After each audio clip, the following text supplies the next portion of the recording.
Hey everyone, welcome back. If you are new here, my name is Lauren, and today I am going to be answering your questions about me.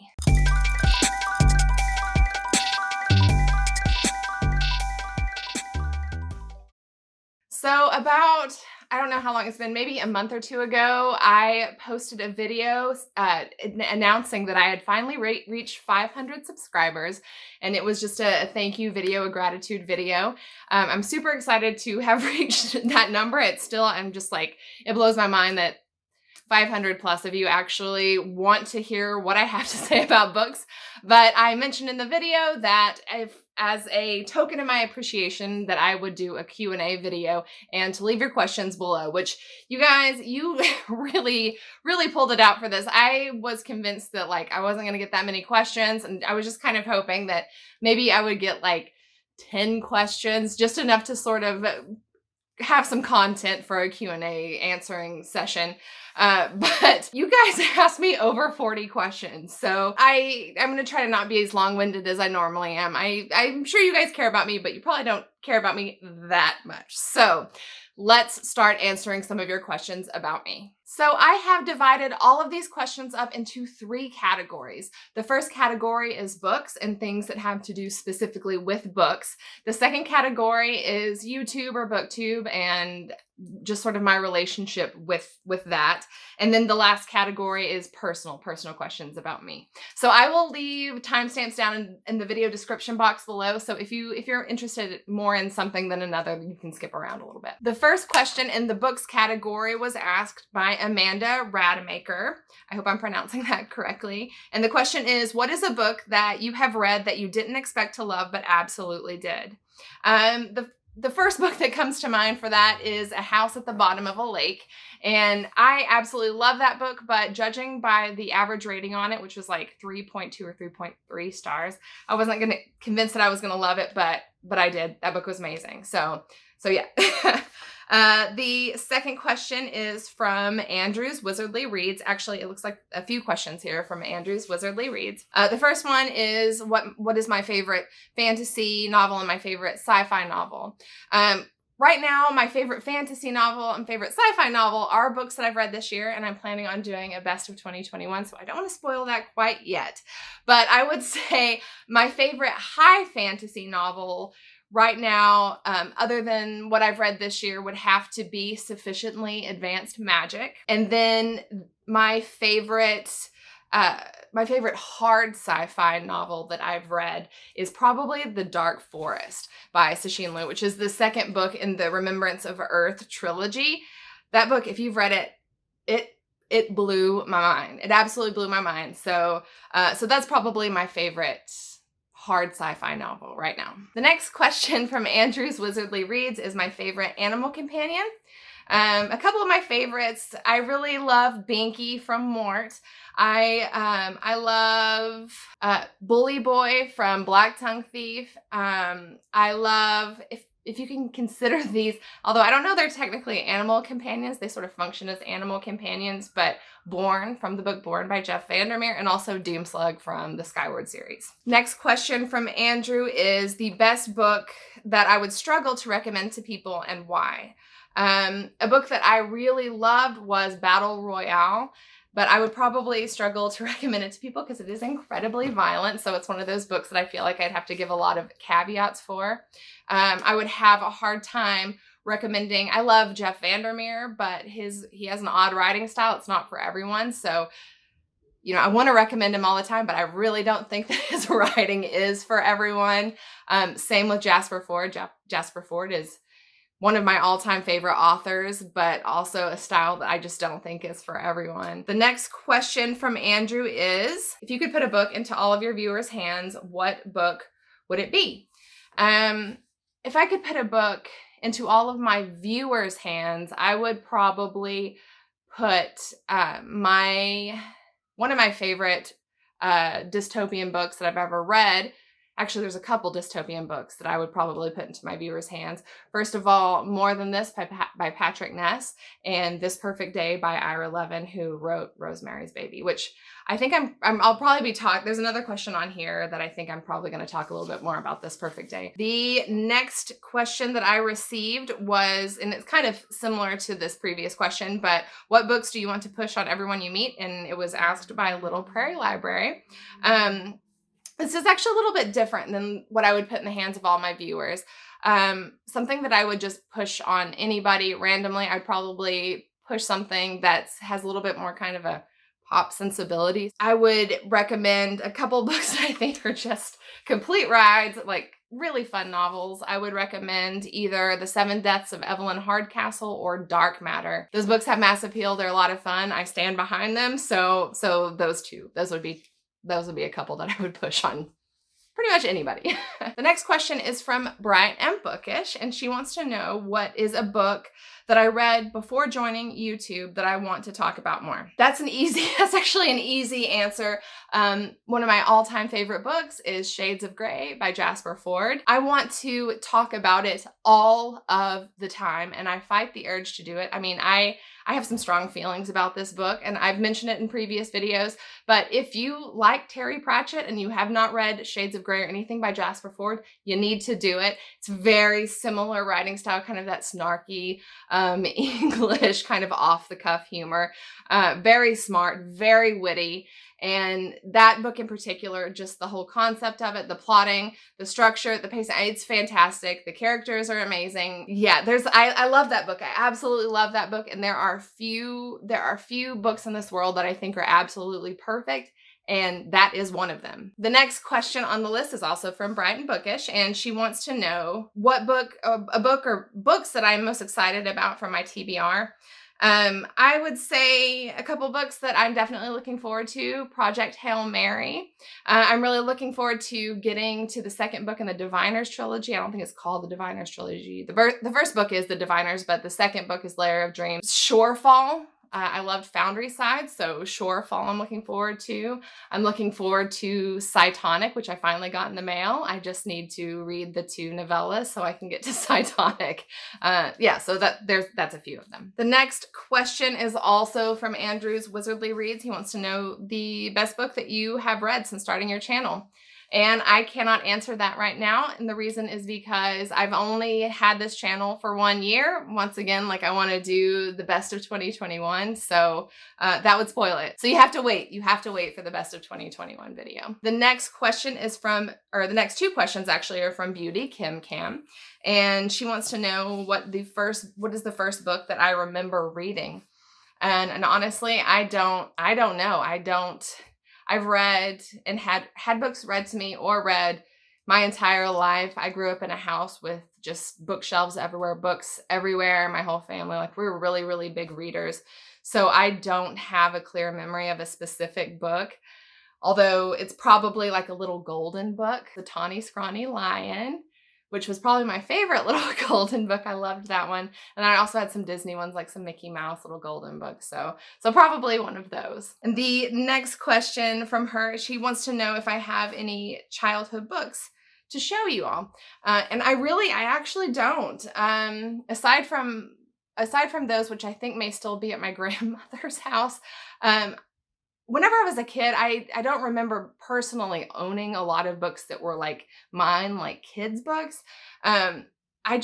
We mostly checked out books from the school library. So there aren't a lot that if I had books for like children's books, then I'm sure they were donated. There's one. Yeah, okay. So I have The Giver, but I don't think I even read this until I was maybe in middle school when I read this. So I guess that's kind of childhood. I certainly, whenever I was in middle school, I didn't think of myself as a child, but I think this may be the only one that I have on me that's really, really from my childhood. That's a lie. Hold that thought. The Chronicles of Narnia. This is from my childhood, which I think that the first one, The Magician's Nephew, it's at my parents' house right now. I left it there for some reason, but yeah, this is from my childhood. I read these when I was a kid. So yeah. The next question on the list is from Emily Ellis, and it says, name a book character that you identify with and why. I have thought and thought and thought about this question, and I think that a literary character or a book character that I identify pretty well with is actually Inej from Six of Crows. I'm actually a very introverted person, like everyone else on book two, but I'm on the outside a lot of the time, but I'm also really fiercely loyal to the people in my life that I love, my friends and family. But mostly I feel like I'm at a distance a lot. And so her character really kind of resonated with me because of that. The next question is from Jim, who asks, what's a fantasy story you'd love to read but haven't seen written? That is an extremely hard question to answer. Whenever I'm looking for books to read, I'm not necessarily looking for anything. I just kind of take them as they come. But I don't know. I think maybe marrying a trope into fantasy that isn't common or something. Like, I love the memory loss trope, so maybe putting that into a high fantasy novel. I really love cyberpunk, but turning that into, which cyberpunk is, by nature, it is a sci-fi genre, but having a sort of cyberpunk fantasy marriage where it's a cyberpunk world, but there's also like real magic in that world. And also like strong female lead characters, maybe also with the memory loss trope. Yeah, so there's that's an idea for you. The next question is from Yolene Reads, my friend from Yolene Reads, and she wants to know, in which bookish world would you like to live? I would like to live in any book where space travel is possible. Probably a Becky Chambers novel. Her characters, they're so lovely, and her plots are so wholesome. So maybe in the The Long Way to a Small Angry Planet, which is very reminiscent to me of Firefly. And I mean, who does not want to be a crew member on the ship Serenity?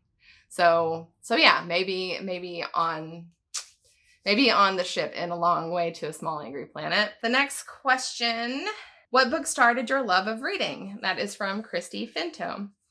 As I mentioned in kind of an earlier question, I always loved reading. I don't remember a time when I didn't. This actually kind of ties into another question. I want to tie these together. Another question that I got from the Reading and Writing Live, who asked, what is your favorite genre, and when did you start reading that genre? Which my favorite genre is science fiction.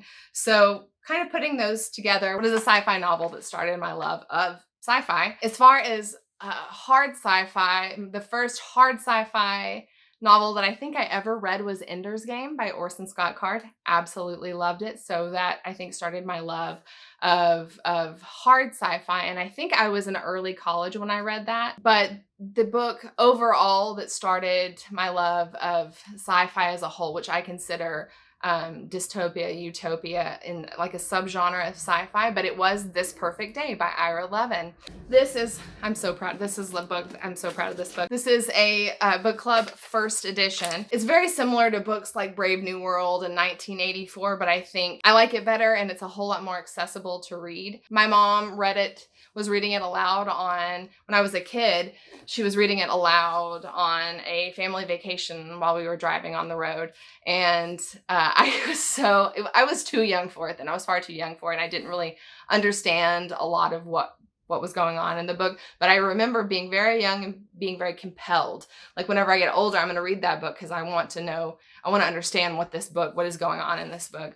And so I eventually ended up reading it also, I think, when I was probably late high school, early college, fell in love with it. And I was just like, this is the genre for me. So that's a book that really caused me to like latch on to the sci-fi genre. The next question is from Michelle Lexi, who asks, if you could recommend one sci-fi book, what would it be? That is such a hard question. I would probably recommend A Fire Upon the Deep by Werner Venge. I think that book would be quite accessible to people who don't really read sci-fi, but also very enjoyable for people who do. That was a great book. So yeah, probably a Fire Upon the Deep, maybe. The next question is from the Sassy Library Fox, who asks, if you could be a book character for one day, which one would you want to be and why? I would want to be a character in kind of a world that has sort of technological advances that we don't have, whether it's,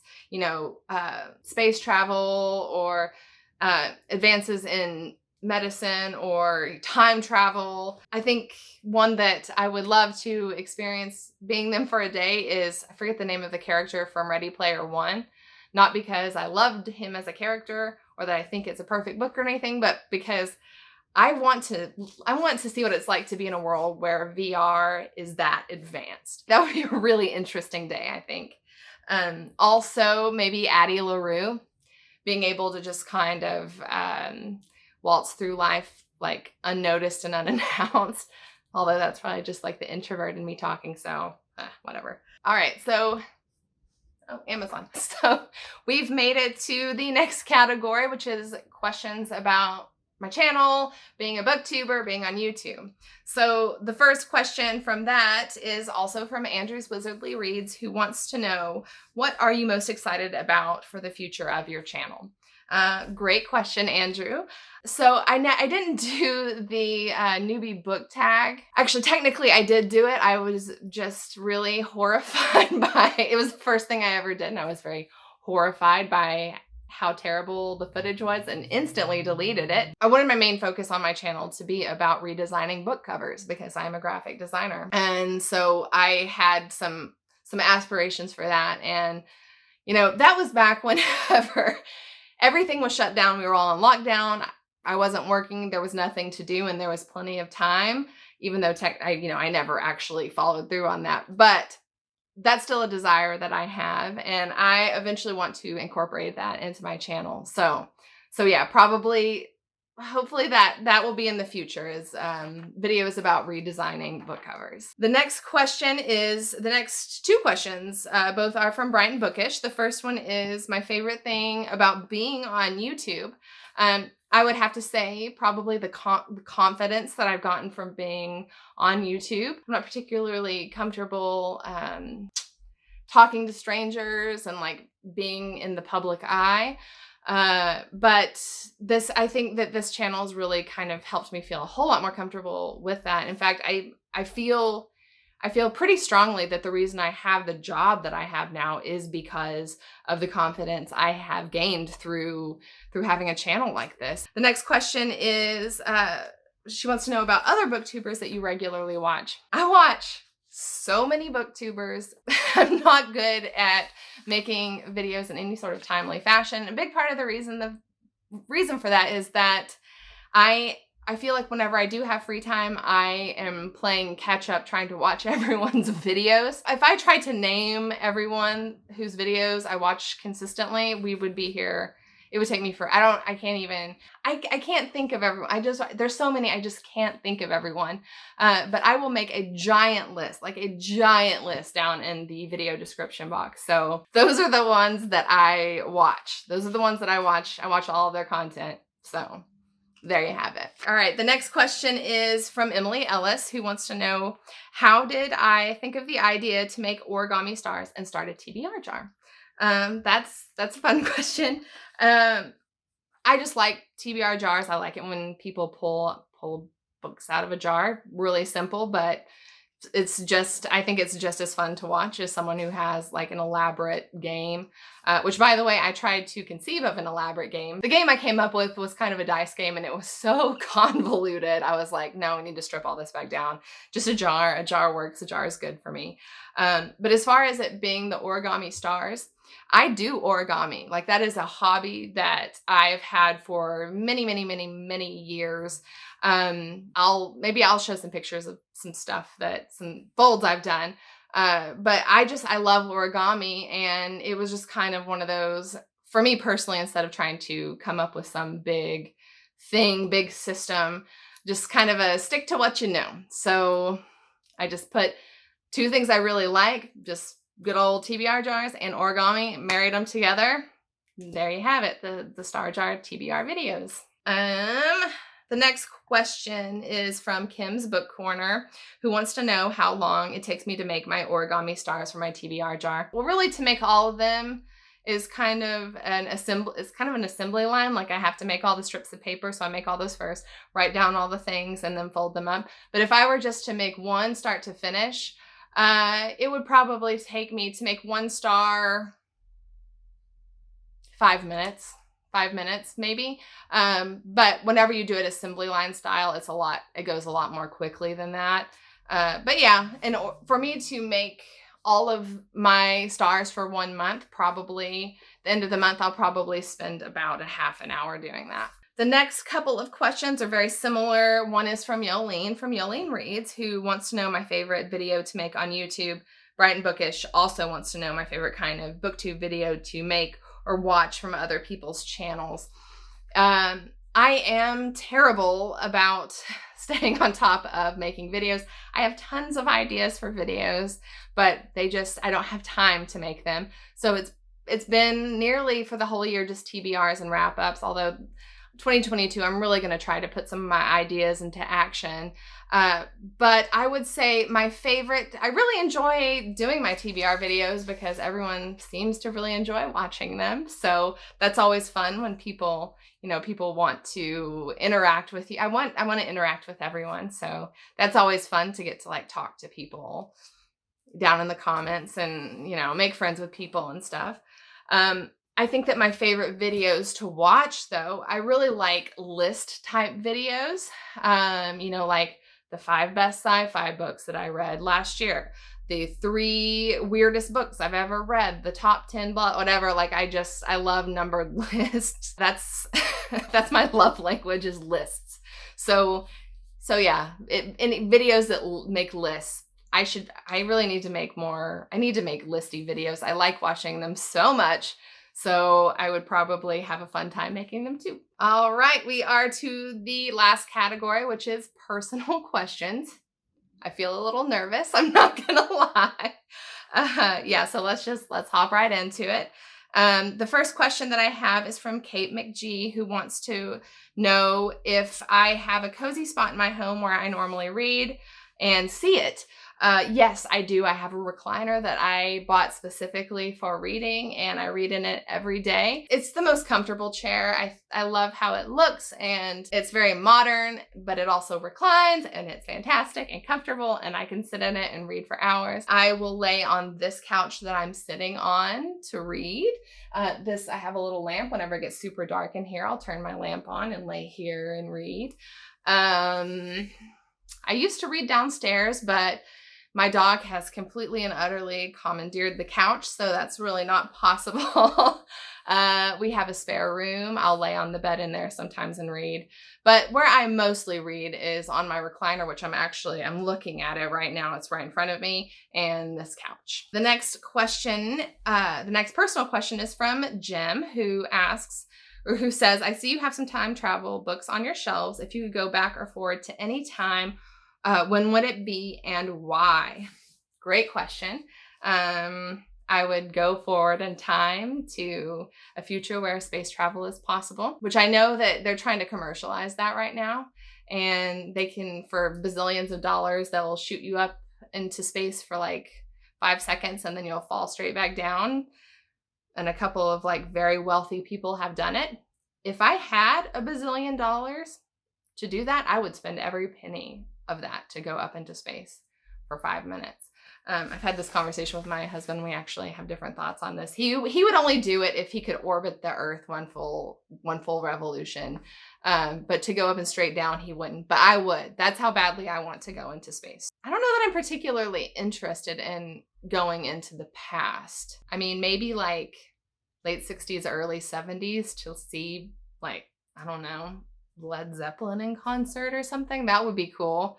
It would, if I went back in time, it would just be to see musicians that I like, bands that I like. And that seems like a waste of time travel. Maybe it's not. I don't know.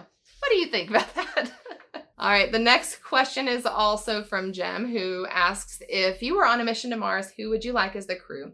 Can be real people or book characters. That kind of goes hand in hand with the question from earlier about what bookish world I would want to live in. If I were to go on a mission to Mars, I would probably want the crew. Actually, I would want the crew of Firefly.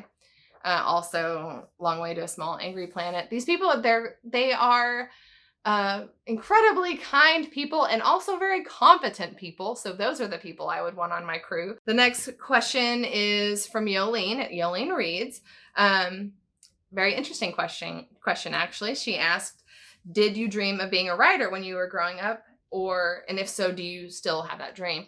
And the answer to that is a big fat resounding no. I feel like people always find that interesting, as being as big of a reader as I am, that I'm not interested in writing, but I love to read. But guys, I hate writing. My mom is a writer, and she's just shocked that I read the way that I do, and that I don't want to write, but I don't. So yeah, I wish I did. I feel like I can write okay. I just hate doing it. The next question, also from Yolene. She wants to know if I have any other hobbies besides reading. Origami, which ties into this channel. I love to run. I'm a runner. And I got a treadmill for Christmas. I am really, really excited about that. I am a dancer. If I'm not feeling too shy about it, I'll put a picture in here of me. I have a dance crew. I'll put a picture in here of us. You can try to guess which one is me. I have a lot of houseplants. I love to take care of them. I love to do puzzles. I love to travel and camp and hike. I really enjoy drawing. Also, if I'm not feeling shy, I'll put in a picture here of something that I drew. I draw from images. I wish I could illustrate and just pull stuff up out of my mind, but yeah. The next question is also from Yolene, and I got a duplicate of this question also from Michelle Lexi, and they wanted to know if I have any pets. And I do. I have 2 pets. I have a dog and I have a cat. And my dog loves my cat, and my cat hates his guts. My dog, his name is Fred, and he is a greyhound. He was spotted in one of my videos, which I'll link it up here in the card. They've each been in a video once. That was the video that he was in. And then my cat was in this video. Fred's a greyhound, he's a rescue, and my cat is Toonses, and she has 3 legs. So those are some fun facts about my pets. Next question. The next question is from Little Prairie Library, and she wants to know if I like to travel, and if so, my favorite trip that I've taken so far. I love to travel. I absolutely love to travel. I don't travel nearly as much as I wish I could. If I had my way, I would just be jet setting all of the time. My most recent big trip, my husband and I took a road trip through the Deep South, which is kind of crazy, driving through the Deep South in the middle of summer, but that's what we did. I got to see The Umbrella Girl by Banksy in New Orleans, and we also drove through the Everglades, and I got to see alligators. We went to, this was really cool. We went to Kennedy Space Center, so I got to see the NASA headquarters, which was amazing, and also the Tesla complex, the SpaceX complex. We went up through Georgia and through Savannah, which is absolutely gorgeous. We went over through Tennessee. I got to see Elvis's grave. We went to Graceland. So that was a pretty fun little trip. Little Prairie Library also wants to know what are some dream destinations for me. That's similar to a question actually I got from Michelle Lexi, which is, what is a place you've always wanted to visit? The answer is, so many. Within the US, a dream destination for me would be the Pacific Northwest. I would love to go up to see Seattle and Oregon. I'd love to go and see the redwoods down in California. I'd love to go up to Alaska. My husband lived up there through the winter, actually, before we were ever married. And I know that he dreams of going back there someday. So I think that would be a fantastic trip. But as far as the rest of the world, I think my top destinations, I want to see the pyramids. I want to see the Great Wall of China, and what would be number 3? Oh my goodness. I'd probably somewhere in Africa. I'd love to see like wild giraffes and stuff like that. But if you handed me a plane ticket right now to anywhere, no, let's reel that back a little bit. Most places, I would take that ticket with joy and be out the door. The next question on the list, fascinating question, also from Little Prairie Library, who wants to know how old I am. Does a lady ever tell? That's funny you ask, and I've thought about this a lot and how to answer this. Not that I have no shame in my age. I don't. It's fine with me. We're all aging at the exact same rate. My age doesn't bother me. However, there is a little bit of a fear that once I reveal my age, people will instantly unsubscribe. And if you think that's not a thing, think again. But the more I thought about it, the more I just kind of realized that if you want to unsubscribe from my channel because of my age, bye. So my age, how old am I? I am actually the exact same age, nearly to the day, as Alan from the Library of Alexandria. I am 39 years old. So yeah, so her next question is, what is my birthday? And since I just revealed that I'm the exact same age, nearly to the day as Alan, my birthday is in April. My birthday is April 18th. I think his is maybe a few days before mine, I think. He's maybe a few days older than me. The next question also from her is if I'm married, in a relationship. I'm married. I've been married. We had our 11-year wedding anniversary in October. Where do I live? Okay, we're getting a little personal. Here. No, I'm kidding. I am so nosy. I would ask this exact same question. Although I'm not totally comfortable revealing where I live exactly. I do live in the United States. I live in the Central Standard Time Zone. Do I feel comfortable revealing more than that? I live in Texas. Next question, also from Felicia. She wants to know, have I moved much in my life? Yes, actually, I have. I've moved quite a bit in my life. I didn't move a lot until after I had moved away from my parents' home, which I lived at home, the same house that I was brought home from the hospital to. I lived in that house until I think I moved out when I was 18 or 19. Then while I was in college, I lived in, I think, 4 different places. I lived in 2 houses, a duplex, and an apartment. Then I moved away from my hometown and lived in like a small town that I had kind of always just wanted to live in. And while I lived there, I lived in 1 apartment and 2 different houses. And then I moved to the city that I live in now, and I've lived in 3 different houses here. But this one, we own. This is the only house that I've ever owned, but only ever rented. So, and we've owned this house for a few years. Next to last question from Felicia. She wants to know if I'm an adventurous eater. Yes, I am. I will say I do get stuck in a rut. I tend to crave the foods that are most familiar to me. So I usually want to go to the same restaurants a lot because I just get cravings for things I really like. That being said, I love trying new foods. I love world cuisines.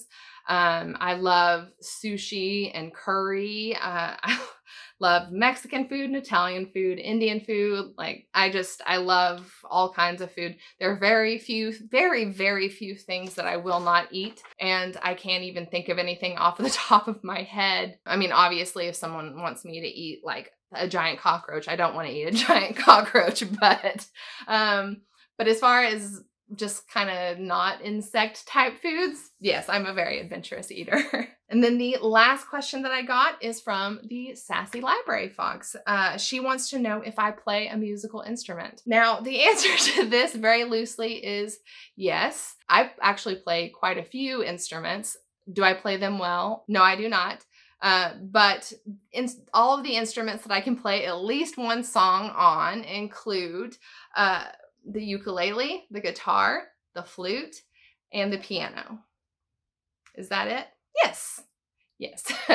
I am the best at playing of all of those things. I think I can play the piano probably the best. All right, so those are all of the questions that you asked me. Judging by how long I talked, That's going to be a pretty big chore editing this video, but that's okay. If you had a question that I missed somehow, or if there's something you just wanted to know and you were hoping someone had asked me and they hadn't, just ask me down below in the comments section. I'm happy to answer your questions as long as they aren't mean or creepy. Yeah, just let's talk down below. The last thing that I wanted to do in my 500 subscriber video, I mentioned that as a token of my gratitude that I wanted to select and buy one of you a book off of your Amazon wish list. So I am going to draw a name and pick out a book off of your Amazon wish list if you win and send it to you. I got 12 responses, 12 people who were interested in that. So I'm going to shake this up and pick out a name, and that person is getting a book off of their Amazon wish list. So the person I will be choosing a book for, which I'll contact you probably a couple days after this. The person I'll be buying a book for is Little Prairie Library. All right, Felicia, I'm buying you a book, girl. That is it. I hope you enjoyed hearing some stuff about me. Hopefully this video isn't going to wind up being an hour long. Thank you all again for asking questions and for being my subscribers. And I just, I really appreciate all of your interest in my channel. Thank you for just being here with me, being a part of this with me. And I look forward to seeing you next time.